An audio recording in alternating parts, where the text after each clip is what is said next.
Enjoy the day. All right.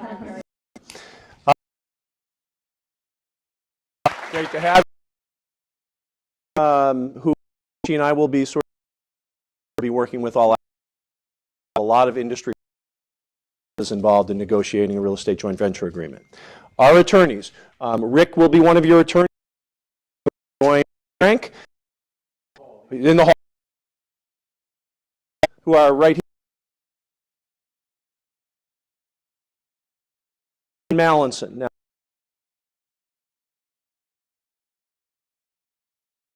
4 areas an exit. Those are 4 major areas of the agreement that we're going to bring some focus to. And we're also going to spend a few minutes just talking about a little bit of duty that you might have to your partners. We're going to spend 10 minutes or so on that Fanpier case because that's a case that really is on point in terms of when you have negotiate for approval rights and what you might expect from your partner in connection with exercising those, and sometimes what happens and how the courts have looked at that. So with that, why don't I start with Jennifer? Go ahead. Okay. All right. So first question that we would start the day with is, and actually if you have that clicker, I can move from here, right? Oh, yeah. Okay, so what is a joint venture? Does anyone want to give us an answer? I'll call on my people, so you guys from other schools better step up and help them out. All right, thank you. When 2 people or companies are coming together to provide for a specific entity. Right. They have a common business purpose coming together. Okay, so here's a nice this thing. I don't know what's up with this. There you go. Yeah, I think one key that we talk about is it's a contractual agreement. We usually see it in the context of a partnership or an LLC, some kind of entity in profit. All right, so set up this day, and so to invest or to do a joint venture. And then what about for the investor? You know, and the investor, what they're trying to do is get more direct investment, but without having to completely staff up. So this is sort of for them kind of in between doing a fund or doing a public real estate investment. This is more direct, but still doesn't require the staffing that they would have to do if they were going to, you know, directly oversee development, property management, et cetera. And also for both of them, they get new relationships. So they're going to have more deal flow coming from both directions, more access to financing, all those kinds of things. A corporate, there's not a tax right there, and that's typically, so there are always exceptions to the rule. And so then, you know, the profits and losses are distributed directly to the partners. They're not trapped at that entity level. Limited liability to third parties. That's why we do it through a limited partnership or through an LLC, or, you know, potentially through a REIT, which also would have the same kind of limitations of liability. And so that means that, you know, you're putting your assets in this joint venture, and the only things, you know, absent certain exceptions, but the only things typically people can go after are the assets of that joint venture. So not, you know, if I'm an investor in a joint venture, you can't go after, you know, my personal bank account. Not that that would get you anything, but. Okay, key issues, and Todd already hit on this. We have contributions, money in, how much capital are we going to each put in, and when. Distributions, money out, when is that coming out, under what circumstances. Governance, which is, you know, managing day to day, major decisions, who makes what decisions. And then transfers and exit, which is how can we get out, how can I get out, do we do it together, how do we do it separately. All right, so then what Todd has done here for us is broken this down into kind of a, you know, to let you really see, instead of just going over sort of the rules here, what we're trying to do is really show you each side, you know, investor versus sponsor or managing member for each of the topics. So first up is contributions. Yeah, so all we want to do here is we just want to sort of through a little kind of, you know, light dialogue, give you a sense of what the issues are that the parties are going to be discussing and what you'll be discussing this afternoon and in the negotiations with your counterparty. So, Jennifer, who do you want to be? Manager or the investor? I like to be the investor. You like to be the investor, all right. So we've got a $104 million deal. We need about $42 million of equity. My share is about 10% or about $4 million bucks. My development million. Yep, yep, sounds right. Okay. I'm already, yeah, okay. You're a little chippy for the first, yeah, okay. So I'm on the market. Yeah, so I'd like it credited toward my capital contribution. I mean, if I contribute something that's worth $1 million more than I pay for it, I should get credit for that. Right. Right. Well, land values and development parcels are constantly changing in value. So why don't we just put it into the venture at cost, and that way we have the winds of profit at our back? The winds of profit at our back. The winds of profit. And so at our back, so my back is 10% and your back is 90%? Okay, we'll have to think about that. So one of the questions that you're going to have to talk about, and that frequently gets talked about, is what's fair when valuing contributions to a venture? And should everything be subject to mark-to-market adjustment before the closing? And that everything would be land, right, which is what we're talking about, but what about the hard costs?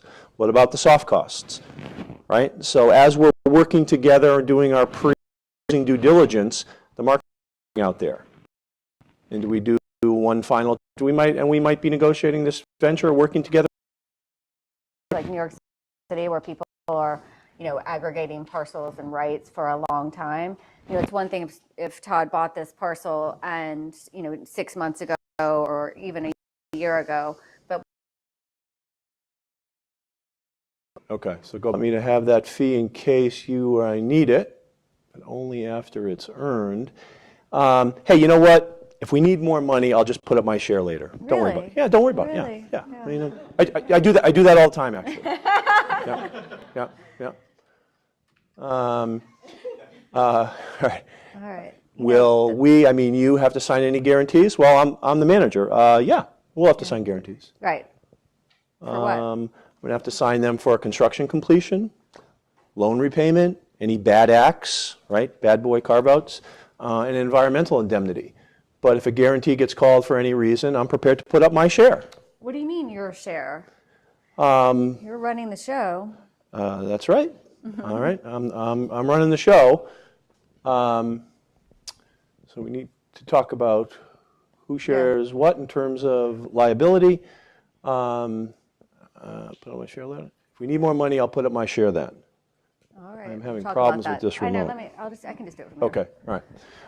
What if you can't come up with your share then? What happens if I can't come up with my share? You know what's cool is you've got lots of money. You're the money partner, right? Right? So you could lend me some at a fair rate because we're partners. Mm-hmm. We'll be partners, all right, but we'll need to talk some more about what's fair in that circumstance. Okay. All right. So what's fair when required contributions are not made? Right? So here I'm saying, trust me, I'll put up my share later. And what happens if for some reason I can't? Right? Should you be forced to make a loan? If you don't make the loan to your partner, what would happen? If you step up and fund your partner share of the capital, what would the terms be on the new money you put up, if it's Jennifer? And any other changes to the terms of previously invested capital, like financial changes, managerial changes, control rights, both? If I don't perform, right? Or if Jennifer doesn't perform and I step up, right, on her behalf and perform, what should that deal look like? How different might it be than what we started off negotiating in terms of our sort of relative rights? Right. Yeah, and this is, we talked about punitive dilution and making loans at a high interest rate and things like that. This is where, you'll have all of those conversations about what goes wrong when someone can't fund. And I think, it's worth noting here the 4.2 versus the 2.8, that how close those numbers are. The fact that the developer is putting in 4.2 but expecting to get out 2.8 just on the development fee means, actually the at-risk money they're putting in is quite small. Well, yeah, it's like it's in like the 1 or 2% range of the entire capitalization of the development. Right. All right. Hey, I put the deal together. I'm the managing member. Don't forget that. I run the show. So strap yourself in for a great ride. But don't forget, I put up almost all of the money. All right. Oh. All right. Wait. we missed something here. Anyway, Here all you right. go. So clearly, you'll run the day-to-day operations, but I'm going to participate in the major decisions. Right. And we'll need to make those decisions together. What do you mean together? I'm the managing member. We'll set up an executive committee, and you'll be on it. Okay. Who else will be on it? Just me, you, and another member of my firm. It'll be great. Just the three of us. Okay. Okay. What would important decisions include? You know, important stuff. Changes to the budget, annual approval of operating budget. Holy major shit. contracts, major leases, removal of the manager and its affiliates. What do you mean? Whoa, I'm the manager. What do you mean removal of the manager? That's right. What happens if you do something bad? What if I do? I'm not going to do anything bad. Well, and further of all, who would determine what's bad? Like, well, what's the standard for me doing something bad? The executive committee would make that determination. Okay. Any other important decisions I should know about?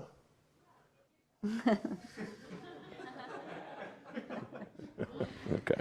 All right. All right. So how, on this executive committee, how's the voting going to work? The American way. Oh, all right. That's One good. person, one vote. And if we disagree?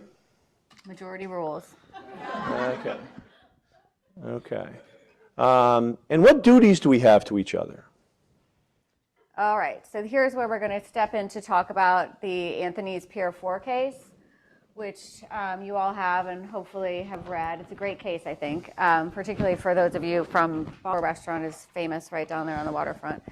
All right, so who wants to tell us what happened? Basic facts of the case. Lee, were you raising your hand? No. Do we have an eager beaver Columbia Law student here? That I represented one of the investors doing the development on Pier 4. Oh, yeah? Did you end up Carpenter or litigation? Pritzkers? No, this is Pier 4 is being developed by Tishman. Oh, by Tishman. Well, right now. Got it. Yeah, got it. This version. This version. Oh, good. Good. This Yeah. was from the 80s, so. Right. But that site, the Pier 4 site now is Tishman's big mixed-use project. That's great. Two Chinese investors. Yes. Ping On and someone else, right? Okay, yep. Lad, thank you. All right, so Anthony Athenas owned two large parcels that abutted each other. One is Fan Pier, the other is Pier 4. And he joint ventured with HBC, which is a development firm, and they came up with a plan whereby HBC was going to develop a hotel and some high-end luxury condominiums, and also some office space. Okay. And Anthony was going to do the same sort of a thing on a smaller scale on his site, which was the Pier 4 site. Within the joint venture agreement, they agreed to sort of some basic fundamental things about how they would build out the sites. Okay. And it was sort of done without final architectural drawings or any really high-level detail like that. Good. But they sort of did agree to certain principles about how things would be done. And I know that certain bits of the Fan Pier parcel were going to be under ground leases to HBC, while others were actually going to be purchased by HBC. So so the residential parcels for the residential units, particularly the condos, would have been fee ownership and ground leases for all the commercial. Right. So then they kind of went through a few iterations with regards to changeovers in architects. Okay. And Good. before they went to the ERA to sort of start moving forward in the public process, they agreed that they would kind of do it, or Athenas wanted HBC to slow down because he wanted them to work together on doing the whole process. Yeah. And wanted them to work in tandem. And so time, as all this is happening with going to VRA and this and that, time's passing. I think it was 1981 when they first started discussing transacting together. And I think, it was like 4 or 5 years at least that it passed. And Athenas gets wind of the fact that properties are trading at higher prices than what he had agreed to. And he got wind of that through whom? His development, New his development smart advisor. young development advisor. Remember those 4 words, smart young development advisor. Right, which Okay. actually, was suggested to him by HBC, right, that he get someone to help him out because things were moving, quickly and to Exactly. make sure that they were keeping up. All right, That's so, when things started to get a little more complicated. No, that was an excellent recitation of the facts. thank you. So, Yeah, I got it, yeah. So the Go. development advisor, as you said, took a look at what was going on, including market pricing. And, at this point, I think they signed the original deal in '83, and this was several years later, and prices were much higher. So, she basically pointed him in the direction of saying, you cut a bad deal. You should be getting more money out of this. So she helped him get a new law firm. She helped review all the agreements. And then she helped devise a strategy to try and get a better financial deal. And so he didn't have the right to get a better deal under the papers, but she tried to figure out a way for him to use the rights that he had in order to get a better deal, right? So he was, interested in getting market value for everything. That was his goal. Okay, so she prepared this red flags letter that outlined all of the issues that they had, and then they sent it over to have a conversation. But the most serious issue related to compensation, as I said, for Anthony's. So they sent over the letter, and then they met to talk about, the concerns, which basically were, can I get more money? And I think these next couple of quotes are really where things went wrong for Anthony, or for Anthony's, even though they probably didn't know it at the time, is, he kept talking about how I made a bad deal, I need more money, my kids are only going to get $750,000 a year out of this project. it was a lousy 750 for the Yeah. record. Yeah. Yeah, I mean, and even the whole list of issues was really only about money. Those are not good facts, as we'll come to see. And then we have no deal. So, he tried to use the rights that they had under the agreement to make approvals, to try and say that they had never actually approved the project and try and hold it up that way, to try and use other rights he had to have leverage to renegotiate, which we've talked about a lot in our class, that a lot of times you negotiate these joint venture agreements and the stuff that you're thinking about happening doesn't happen, but what you negotiate for might give you other leverage. So here's a case where misuse of leverage went very wrong. So, their position was that these market changes warranted Center and approval. They disagree over that. And then Anthony writes a letter informing HBC that he did not approve any of the changes to the plan. And then, presumably intending to help himself and not HBC, Anthony starts, yakking. This isn't about approval of the plan, it's about money. After you get the letter, let's sit down and we'll talk about it. And that talk didn't go so well. He said that HBC had a moral obligation to pay him more, a moral obligation, and that they had plenty of room in their deal to. And I would also point out, so even though when we're going to get to the conclusion in a minute, but there's evidence that it did happen in the sense that they met and talked about the plan. They went ahead and proposed it together.